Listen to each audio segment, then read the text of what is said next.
So hello friends, we are bigdatahandson.com. Our website bigdatahandson.com. You can visit our website, and this is the part day 9 and day 9 today. I will show you the syllabus.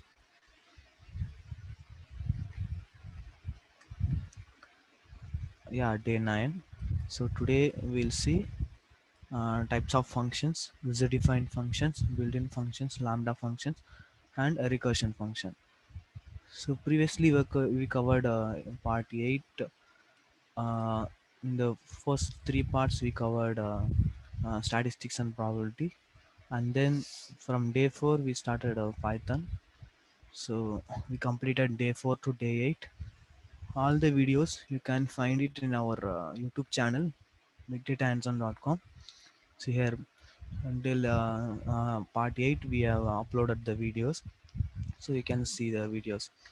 Okay, if you have any doubts, you can chat in this number 979988844, or you can send email through support@bigdatahandson.com.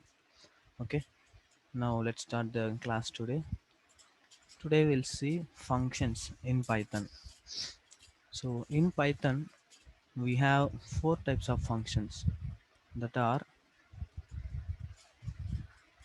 let me create a file.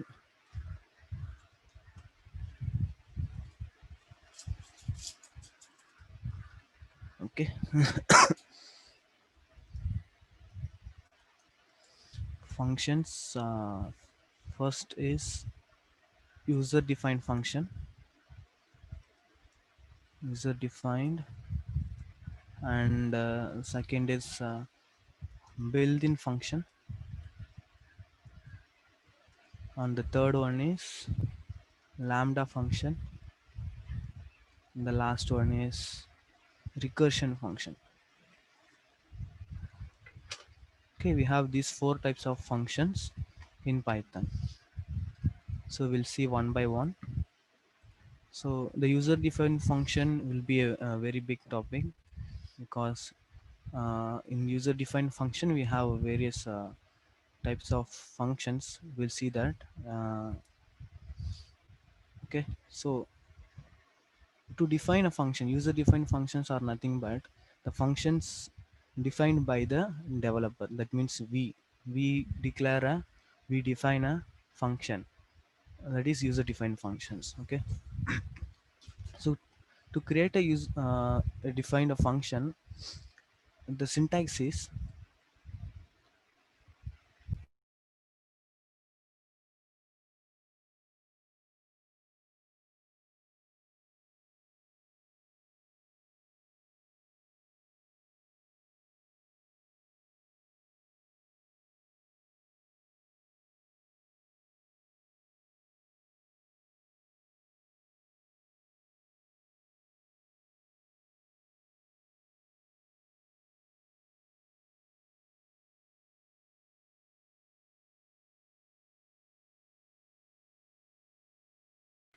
so this is the syntax of defining a function in Python.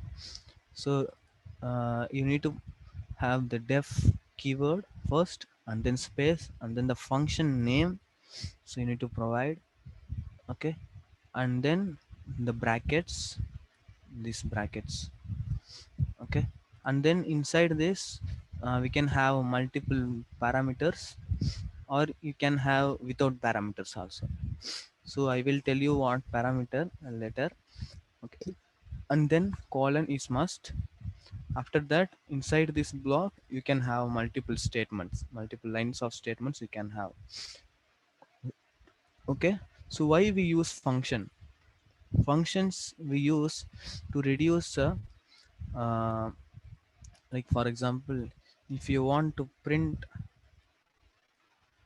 hi or something, very big statements. Okay, so if we want to print the statements 5 times, what we do usually, we do loop. Okay, using the loop we can do. What about multiple statements? uh, we define it in a function. and the use of the function is whenever you want you can call the function and use it. Okay, for example, in the first time I need to print hi 10 times.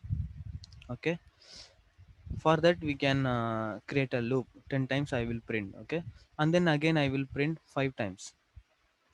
So what we can do is we can define these statements in the function and we can call the functions, okay, whenever you want. Okay, so the function, to define a function, we have two steps. One is define and the second step is call. These two steps. So we need to define the function first and then we need to call the functions. Okay, if you see print also, we know that print also a function. Okay, because it is a built-in function. Actually print is a built-in function. Okay, so let me define a function first. So we follow this syntax. First we need to have the def keyword space and then the function name. For example, hello is the function name, and then the brackets. So inside the brackets we can have parameters, but just now we don't want some parameters. Okay, just put colon and then give enter. Here we can have some statements. Hello, let's say. Okay, now so we defined a function, that's it. We defined a function, and then after defining the function, what we need to do, the second step, we need to call the function. Okay, call the function means just put the name of the function and put brackets, that's it. This is the function calling. Okay, we are now, let's run this code.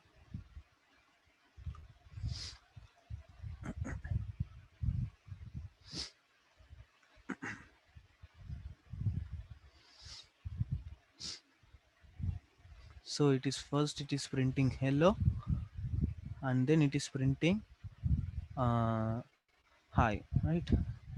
So the function is called. When the function is called, it will run the statements. Okay, if you have errors also, it will don't throw the errors only when the statement is run, because when the function is called, then only the statements will be executed. Okay, after the execution only you will get the errors. Okay, initially you will don't get the errors. Okay, now let's see, in user defined function also, uh, let's say some parameters. Okay, first, and then we'll see the types. So parameters are nothing but, so we have two things, parameters and arguments. Okay, the two are different because the parameters are the variables defined in the function definition. So the statements, observe the statements, parameters are nothing but the variables defined in the function definition. Okay, and then the arguments are nothing but the values passed for the parameters, that is arguments. Okay, so let me create a parameter here. For that, let's say uh, greet. I'm having a parameter in the function definition, let's say name. Okay, the name is a parameter, or you can say the variable name. Okay, this variable you can use inside the function. Okay, not outside the function, you can use inside the function. Let's say hi name. Okay,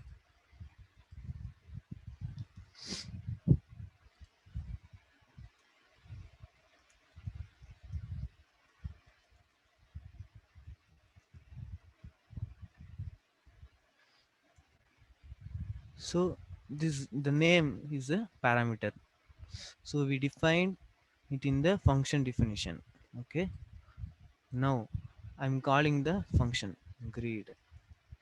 Okay, now here you can see it is asking for the value for the name parameter. Okay, I'm passing a value.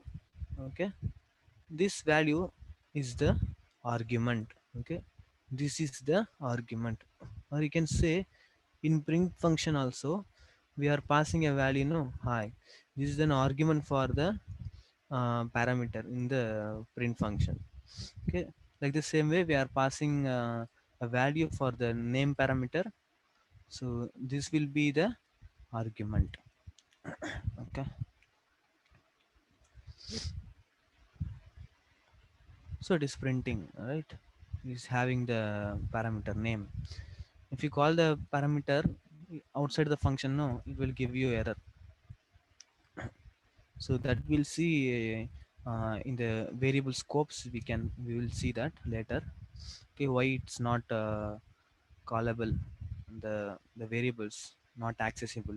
Okay, so we have some scope called, so that scope controls all the accessible.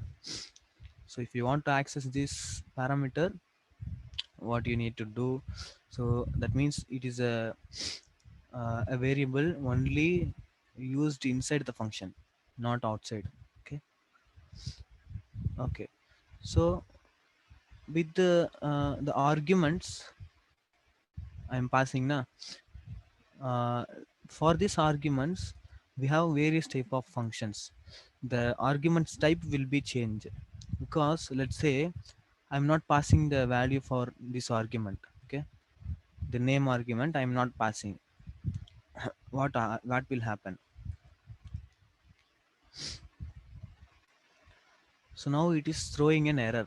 Why? Because type error, grade, the function missing one required positional argument.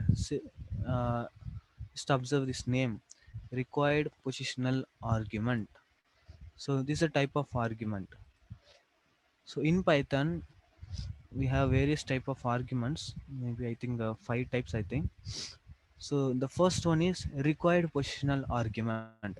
That means it must, you need to pass the value for the parameter. Okay, you must needs to pass the value for this parameter. That is required positional argument. Okay, another we have, we'll see that later. Let's see another example. For example, def add here. Add takes two parameters a comma b, and it prints out the summation of these two values a and b. Okay, it's a very simple function. Now what I'm going to do is I'm going to call the function add with passing two values 10 comma 20. Okay, now we will pass the value. Okay, so I'm running. uh, Now it is giving me 30. Okay, the add is giving me 30 because I'm passing 10 and 20. Okay, what if I subtract it? Okay, you subtract it, it is getting minus 10. Okay, if I subtract 10 and 20, it is getting minus 10. If I change the values, no, from 10 comma 20 to 20 comma 10, so it will give me plus 10. Okay, why? Is because it is a positional argument. That means the first argument will go to the first parameter, and the second argument will go to the second parameter. Positional wise we are passing the arguments. Okay, that's called required positional argument. Now let's see, I'm not passing a parameter for b. Okay, and that should be summation.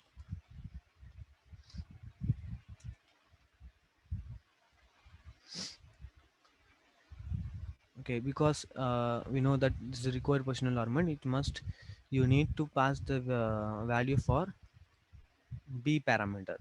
Okay, now our function needs to be like if the second value is not passed, it needs to take a default value. Okay, like 0.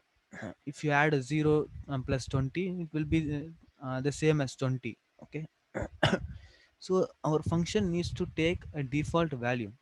How we can take, if I'm not passing a value for b, then it needs to take a default value for the b function, b parameter. Okay, to do that, we have a argument called default argument. The default argument goes like this.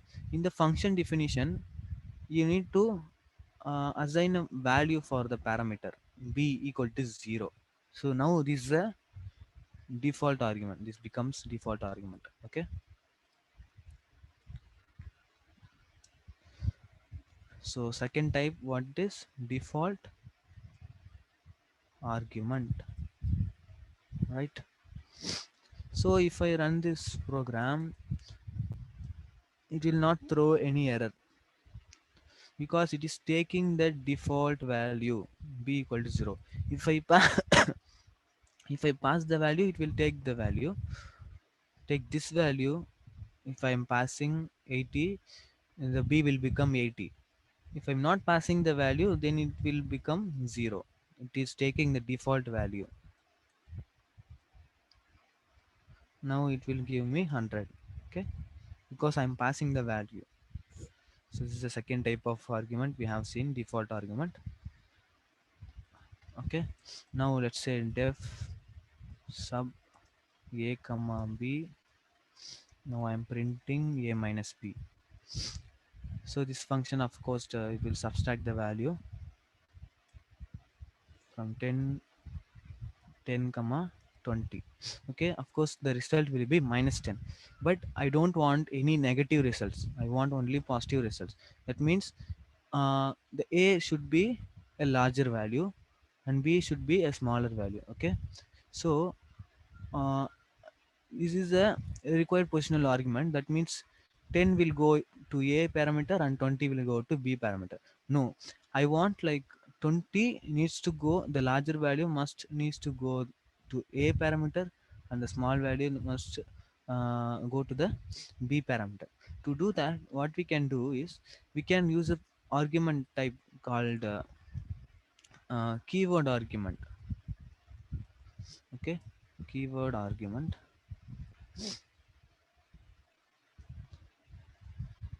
So keyword argument is goes like this. In the function calling, you can pass the value for the this parameter. For example, I need to pass 20 to a parameter, a equal to 20. I can pass like this, and I can pass b equal to 10. Okay, so this will become keyword argument. So keyword argument is nothing but we are passing the value with specific parameters to a specific parameter. I'm passing this 20 value to a parameter. So that means a equal to 20. So 20 will be go to a parameter and 10 will go to b parameter. Now I will have a positive result 10. Okay, positive 10. So we have seen three type of arguments: required positional argument, default argument, and keyword argument. And one more thing, these arguments must follow what to say, the order.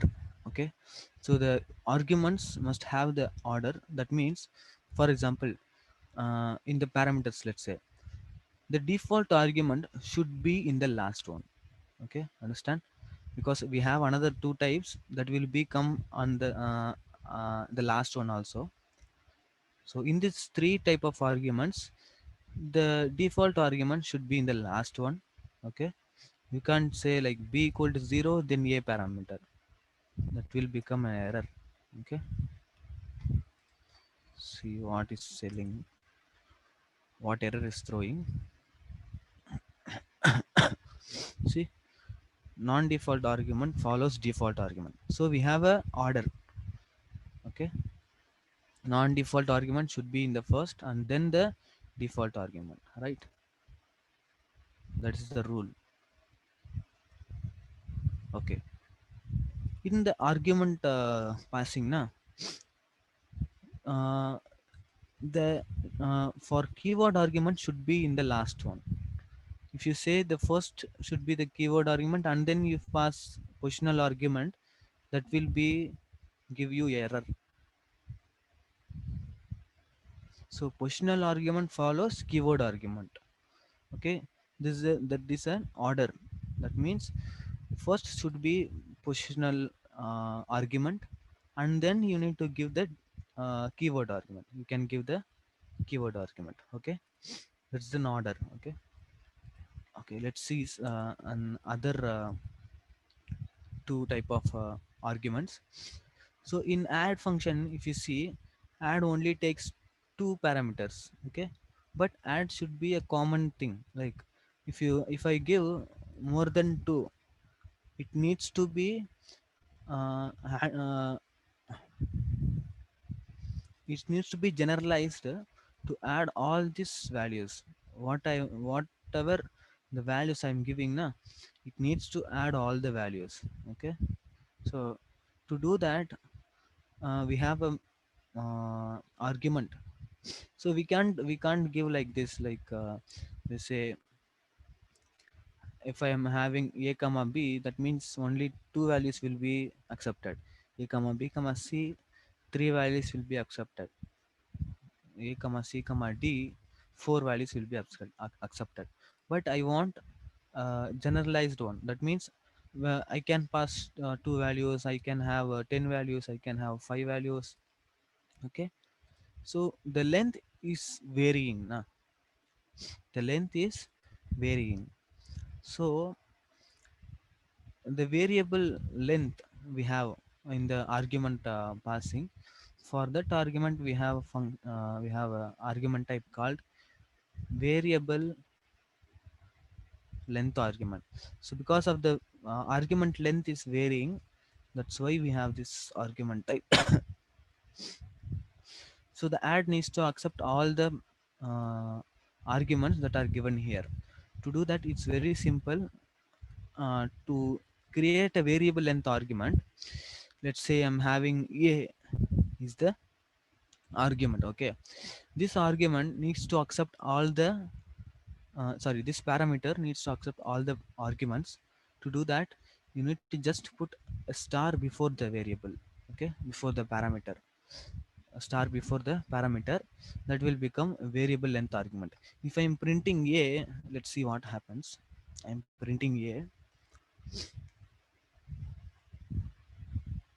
so it is giving me this all these arguments I have passed in. It is a tuple, right?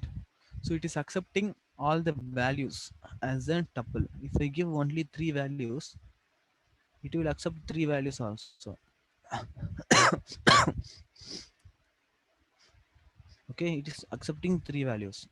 Then we can simply we can add all these values using the function called sum, right? That's it. So this is a use of variable length argument. Now the add order will be like this. First will be uh, the positional argument, required positional argument. For example, b is the required positional argument, and then it follows the default argument. Okay, and then it follows the what, the variable length argument. Understand? First it will be positional argument, and then the next would be default argument, and then you need to pass the variable length argument. Okay, this is the order now. Now let's see, the last will be keyword length argument. Like I'm passing variable values, this value is varying na. Like the same way, the keyword argument, it can be vary, the length it can be vary. For that we have keyword length argument. The keyword length will be vary. So for that, to explain that, let's create just a function. Okay, now it needs to accept the keywords are passed in that. Let's say just say key here. Okay, and then we'll print the key. Okay, now let's call the function sum. So in the function column, what I'm going to do is I'm going to have multiple keyword arguments: a equal to 10, and b equal to 20, c equal to 30. Because these parameters are not declared here, okay, of course it will give me error. So it is giving me error, got an unexpected keyword argument. So this unexpected keyword argument, if you want to accept all the keyword arguments, we have the argument type keyword length argument. To accept all the keyword arguments, what you need to do is you need to put double star before the variable, sorry, parameter. Okay, double star and this and then the parameter name. So this parameter, what it will do, it will accept all the what to say unexpected keyword arguments. It will accept all the unexpected keyword arguments. Okay,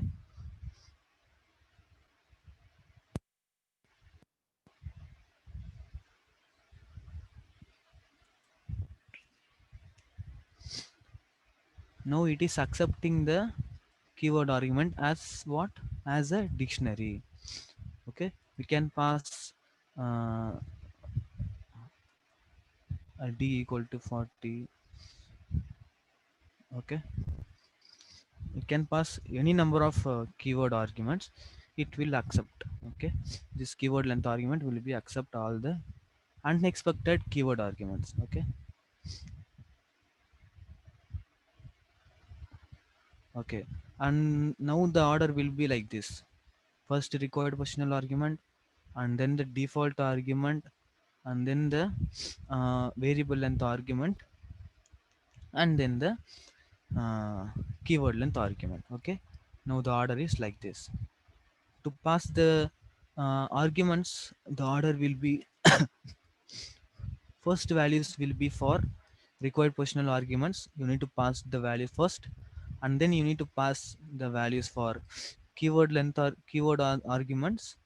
Okay, after the keyword arguments, you can pass some values, some unexpected values.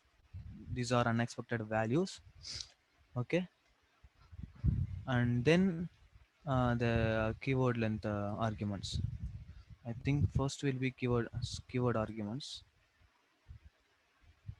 Oh, sorry. Keyword argument must be in the last. Okay, okay. And then this will be the last one. That will be correct order. Okay.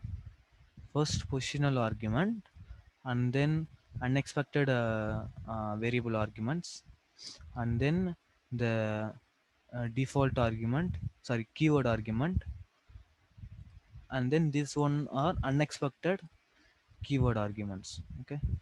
The order goes like this. Okay. Now we have Hi done all Irfan, the. Yeah. good morning, Irfan. Good So morning. can you please explain the keyword argument once more? Keyword argument, let's Yes. say uh, this add function. Okay, oh I have, okay, here the sub function. In the sub function I am having two parameters, okay, a comma b. Okay, now what I'm doing, I'm subtracting these two values, a minus b. If I pass 20 comma 1, let's say now, if I pass 10 comma 20 as a positional argument, what it will happen, it will assign 10 to a and 20 to b, right? And then if you subtract 10 minus 20, the result will be negative value, so I don't Yes. want a negative value. So the a should get the larger value, okay, and b should get the small value, then only the result will be positive. For that, what I'm doing, I'm assigning a as the largest value. So a equal to 20, that will become keyword argument. I'm explicitly passing 20 to A, okay, and then I'm passing 10 to B. Okay, if you don't give b equal 10 also, the 10 will go only the b parameter only. Okay, so like this I'm doing. Okay. So this is the keyword argument here. So It's in this basically case, yeah, in the uh, keyword argument, your position doesn't matter, like in which yeah, sequence position you doesn't got matter. entered. Yeah. Okay, okay, Yeah. thank you. Okay, now we have seen all the arguments types. Now let's see uh, return types. What is return type? Function can return a value. So what the statement mean return? So return means it will return the value who is calling. Okay. For example, the input function is a very good example. Okay, it will return the value actually. If you call input, no, it takes the input from user and returning the value to whom? To the name, because name is the person who is calling the input function, right? So it is returning the value to whom is calling. Okay, that's what the return type is. So return type is very simple. For example, I am assigning a variable a return, let's say summation, summation of the list. Okay, we have values in the list, and then we are going to return the summation of the list. To return, we have a keyword called return. Okay, and then space, and then the value which you want to return. So I want to return the sum of the li, the list values. Okay, so this will be the return type. Okay, so now I'm calling the summation. Okay, I'm calling the summation and passing some values 10, 20, 30, like. Okay, so now no one is calling. Okay, so it will return to whom? To no one. Okay, now I'm calling with a name. For example, yes equal to summation. So now who is calling? Yes is calling, right? So it will return the value, the sum of the list, to whom? To yes. Okay, if I'm printing yes, right? Okay,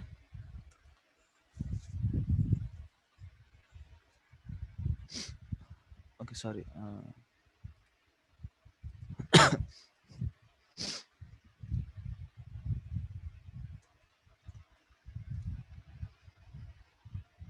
what happens? Okay, what's this?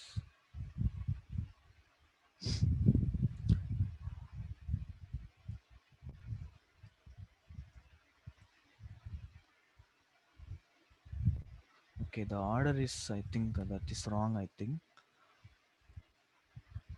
Okay, okay, the positional argument first, and then positional argument. Okay, and then we need to give the for the keyword argument. Then only positional argument follows keyword argument.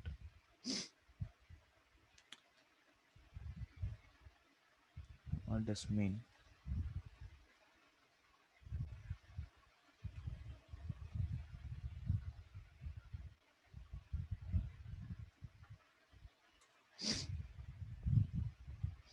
Okay, now it is giving me 60.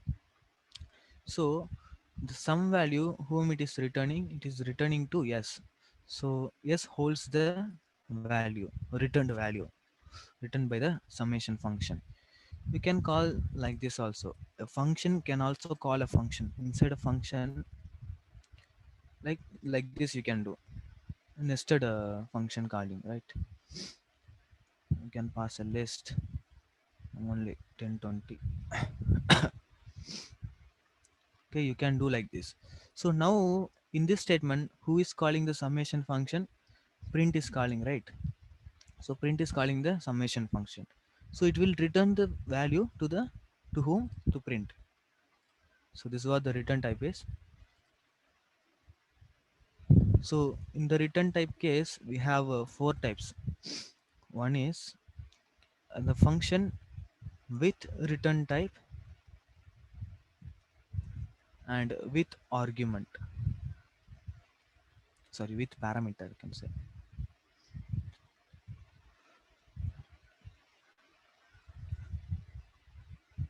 Okay, sorry, argument is, and with return type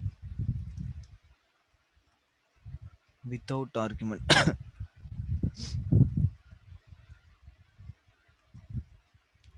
And we have without return type with argument.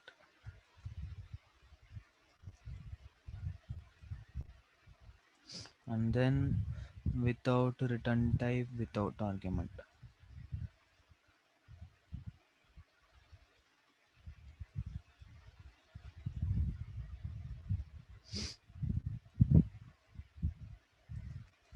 So these four functions we have with return type. So this will be the example of what can you identify this function type in these four. Can anyone identify which is the type of this function, summation function? This is return type without argument. No, with the argument, because we are passing a value, right? We are passing Okay. arguments here. Okay. So the type is here with return type with argument. Okay. Okay. But these arguments are already given. It is not input by the user, right? Yeah, So it yeah. is not asking for the input from the user. Yeah. Okay. So okay, these are kind of default arguments, right? No, this is a positional argument. For list I'm passing a argument like a list. Okay. Okay. Yeah. Yeah. So You're now right. this is an argument. Right. Now Right. this will be the argument for this function. Right. Yeah. Okay. So like this we have these four type kind of functions.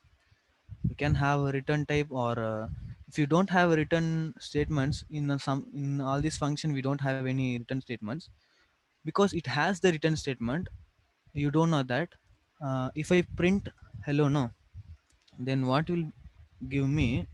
It will give me none, because defaultly it has the like, see here, so it is giving me none.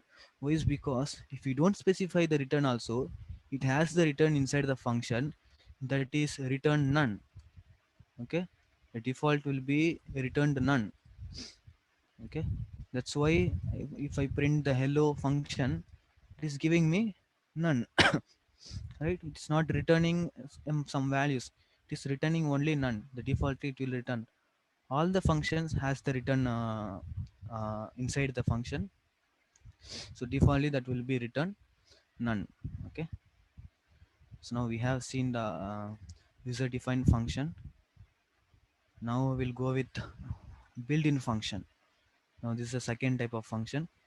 Built-in functions are nothing but the function defined inside the python, whatever you can say, in interpreter or compiler. Okay, so this function will be understood by the python. Okay, for example, the print function is a inbuilt function, input function is an inbuilt function. Okay, all these function like int, str, tuple, and these are the type of sequence type of functions. Okay, so to typecast the value, we can use these functions. Okay, for example, the type, we know that, no, it will give you the type of variable. Okay, so like that we have many functions. Okay, I will show you some useful functions. So these functions we know that uh, like this we have, so we have seen the sum function, right? It will give you the summation of this iterable. And then we have minimum maximum. Min will help you to find the minimum value. of this list are iterable, you can say commonly. And the same way we have max function. Okay. And like that we have execute. It's a very useful function. Exec. So execute function. So it has you need to pass as a string, and inside the string you can have Python codes. Execute function will execute this code inside the string. Okay, let's say for example a equal to 10 I'm assigning. Okay, and then b equal to 20. Now I'm printing a plus b. Okay, this will be the expression, and it will execute by the exec function. See here. So a equal to, sorry, not print here. Okay, it is printing none just because of this. Okay, now a equal to 10, b equal to 20. If I add these two values, 10 plus 20, that will be the result of 30, right?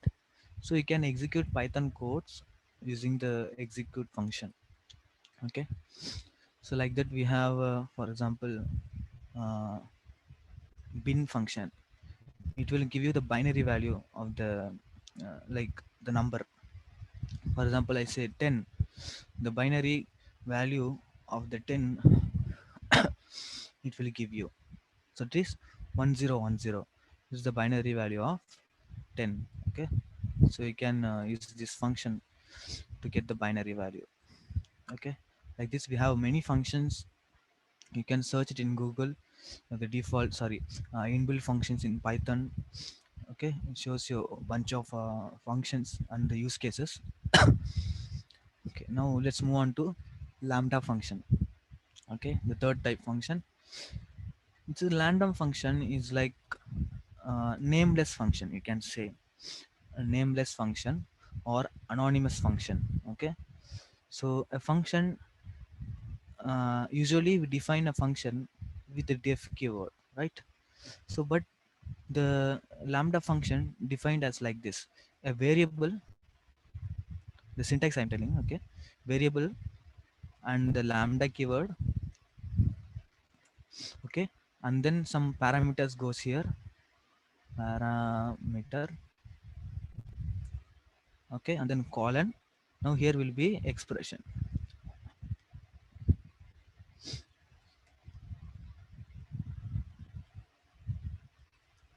So this lambda function takes multiple parameters, but it executes only one expression.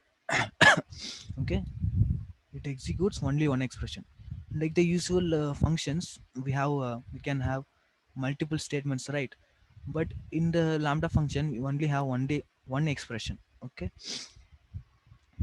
okay, this is a syntax for lambda function. So let's create a lambda function. For example, I want to square all the values, okay, which I'm passing into the lambda function. Square,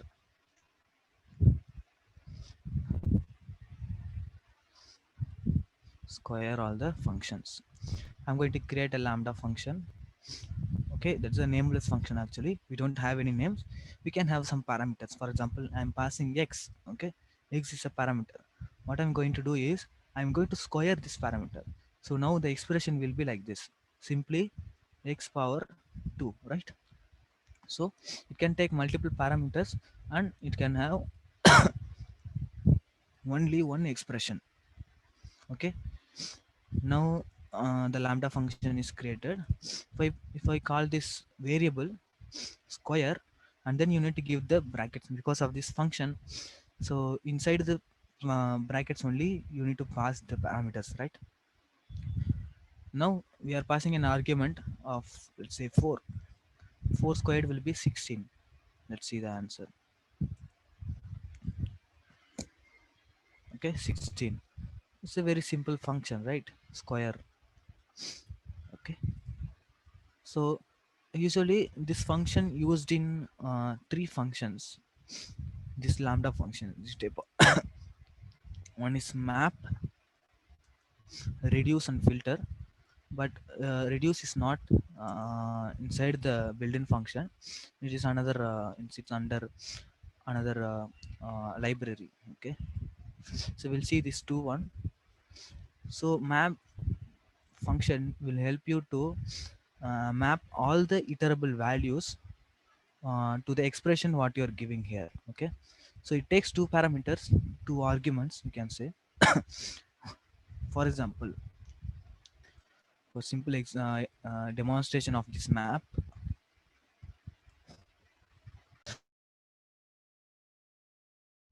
so it is taking two parameters, right? Function and star iterables. Okay, so function you need to give here. For example, I'm giving int function. Okay, int is a function, we know that. So inside this iterables, what I'm going to do is I'm going to give some values as a string. Okay, now the map function will convert the string type into integer. How? So it is mapping into the integer class, integer function. So it will pass this str2 to the int function, then it will give you the value integer 2, right? Like the same way we'll pass all the iterable values to the function. Like that we can use the lambda function here. Okay, instead of this int function we can use the lambda function. Okay, for example, I want to square all the values. Okay, for that I will give this function. Okay, I'm giving this function, and then I'm giving an iterable. I'm giving some values. One, let's say we can give list of range of 10 values. Okay, I'm giving 10 values, and then these 10 values will be squared by the this function lambda, because the expression is squared, right? Okay,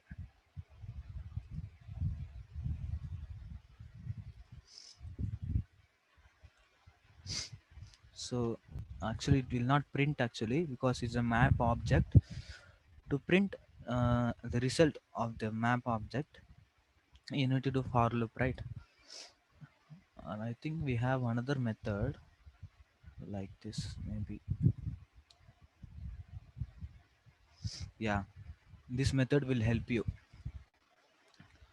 A print function before the iterable, if you print like before the iterable, let's say we have a list 1 2 3 4. If you put star here, so then it will print like this, all the values will be printed. Okay, that's what the thing I'm doing. If I print here, print star and then the iterable. Okay, see what happens. The use of the star before the iterable, so it is printing the value, like, right, all the values is printed. Like that you can use the star before the iterable map object, and then it will print all the values. Okay, now this is the integer object, because the map converted the string integer to integer type. Okay, and then the second map function, what it's doing, it is squaring 0 to 9 values. Okay, so 0 squared 0, 1 square 1, 2 square 4, 3 square 9. So like that. Okay, is the use of map function. Now we will see filter function. Filter function filter the values based on some expression. Okay, for example, we have a lambda function here. Okay, it takes a parameter called x. It will check whether it is even number or not. Okay, the expression goes like this: x percentage by 2 equal to 0. So it will return true or false. Okay, now the filter will filter the values based on this function. If it gets true, it will give you the value. Okay, like say for example, I'm giving the same thing, 0 to 9 values, and the filter function will give me only the even numbers. Okay, Now let's see what happens.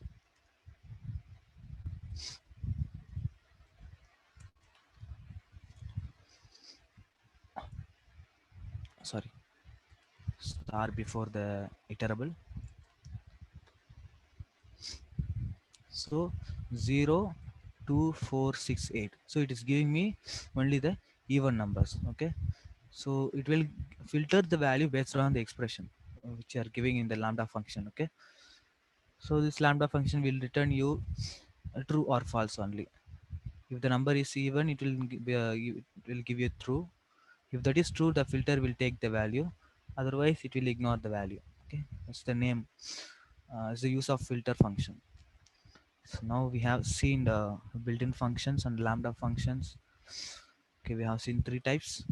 We'll see the last one, recursion function. Okay, so the recursion functions, a function, uh, if the function call itself, okay, inside the function I'm calling the same function, that will be a recursion function. Okay, for example, I'm having hello here. Okay, right, I'm calling hello inside the hello function. So now this will be the recursion function. If you run, okay, it will call insidely, it will just first, sorry, we need to call outside first, then it will go inside, right? So I'm just print hello here. Let's have a statement. Okay, after this statement I'm calling one more time this hello function. Okay, now it will come inside, then it will print hello, and again it is calling hello. Okay, so it will be a type of loop. Okay, it will run infinitely, but the python don't let you to run infinitely. Okay, it will throw error. So because the recursion limit is 1000. Okay, the recursion limit is 1000. So you can see here this error will come here. So cannot recover from no, this one. Actually, because the recursion limit is exceeded, that's why it is giving me this error. Okay, so to stop this, you need to have a return statement. Okay, the recursion function should have, sorry, must have a condition. Okay, for example, I'm writing a function called a rec. Okay, this rec takes a parameter n. Okay, I'm going to run this. I'm going to call the function rec recursively when the condition gets false. Okay, if the condition gets true, then it will stop the execution. Okay, I'm saying like if n equal to 0, stop that. So to stop, just say, you can say return. Okay, now what you can do is you can have some statements like print hello. I want to run this 10 times. For that, what we can do is not return, just call the rec function with n minus 1. Okay, so now I'm calling the function outside, n will give you 10. Okay, now what it will happen, so n will become 10. Okay, so it will check n it is equal to 0. It is checking the condition. No, it's not. So then run this code, run this statement, print hello, and then call the function recursively with n minus 1. Now the n will become 9, right? Like that it will goes on until n will become 0. If n is becoming 0, then it will break the function. Okay, it will return the value and then get outside the value, outside the function. It will not execute these two lines. It will just exit from the loop. Okay, now this function will only print 10 times. Okay, this is how the recursion function will goes on. For the example of recursion function, we can say the factorial. Okay, factorial of numbers. For example, factorial of 3 means we need to multiply it by 1. Okay, 1 multiplied 2 multiplied 3, that is the factorial of 3. That means the factorial of 3 is 6, right? So this type of example we are going to do with the recursion function. Okay, so let's define a function fact. So n n number of factorial. For the n number we are going to calculate the factorial.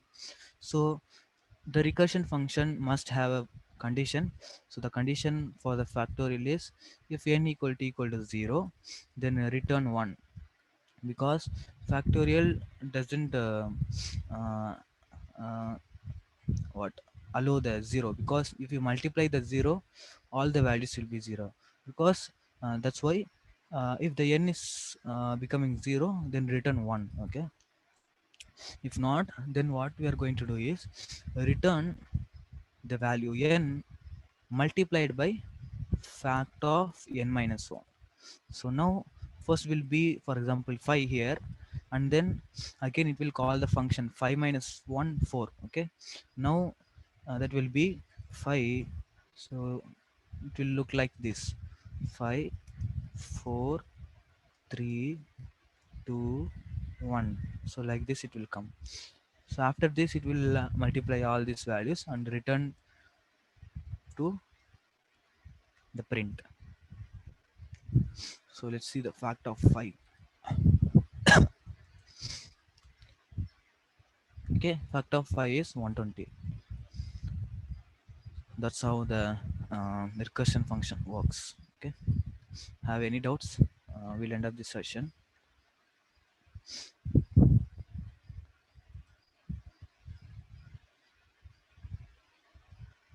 Any doubts?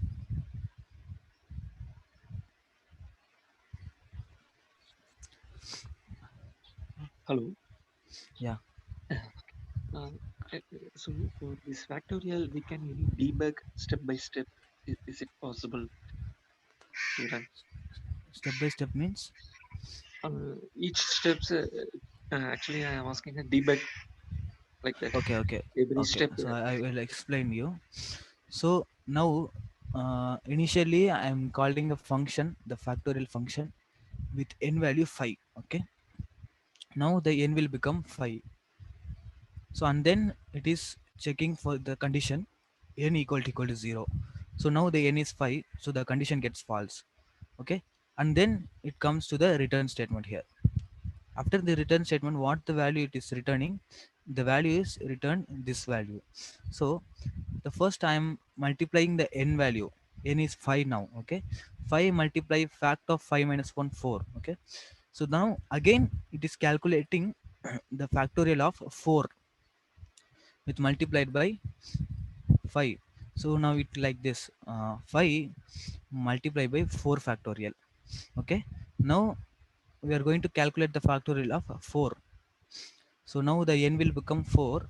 The condition gets false. It comes here: 4 multiplied by fact of 3. So now this will become 5 into 4 into 3 factorial. Again I will calculate the factorial of 3. Okay, again the condition gets false. Now again it will come in the return statement: 3 into fact of 2. So now it will become 5 into 4 into 3 into 2 factorial. Okay, again we'll calculate the factorial of 2. So now it will become 5 into 4 into 3 into 2 into 1 factorial. 1 factorial is 1. So after all these operations we'll get 5 into 4 into 3 into 2 into 1. So it will multiply all these values, then we'll get the factorial of 5. Okay,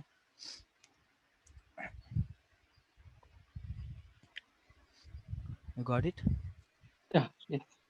So at last Okay. only the return statement will return, right?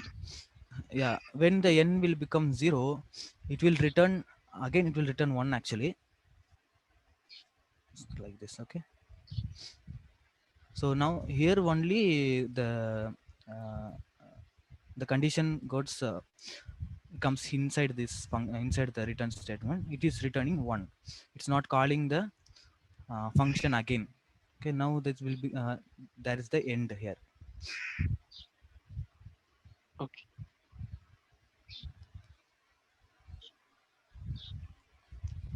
Any Okay. other doubts?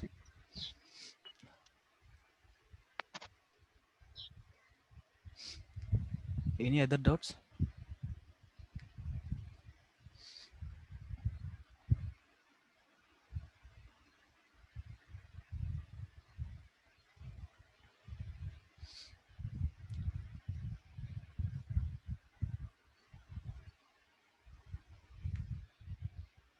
Okay, I think I hope no doubts. So I will give you ending. So we are bigdatahands-on.com, our website bigdatahands-on.com. You can visit our website. If you have any doubts, you can message us in this number 978988844, or you can send email through support@bigdatahands-on.com. And our videos will be uploaded in our YouTube channel bigdatahands-on.com. So all these videos till part 8 we uploaded. Now today is a part 9. We'll upload as soon as possible. Okay, so we'll see tomorrow. Irfan, Yeah, any doubts?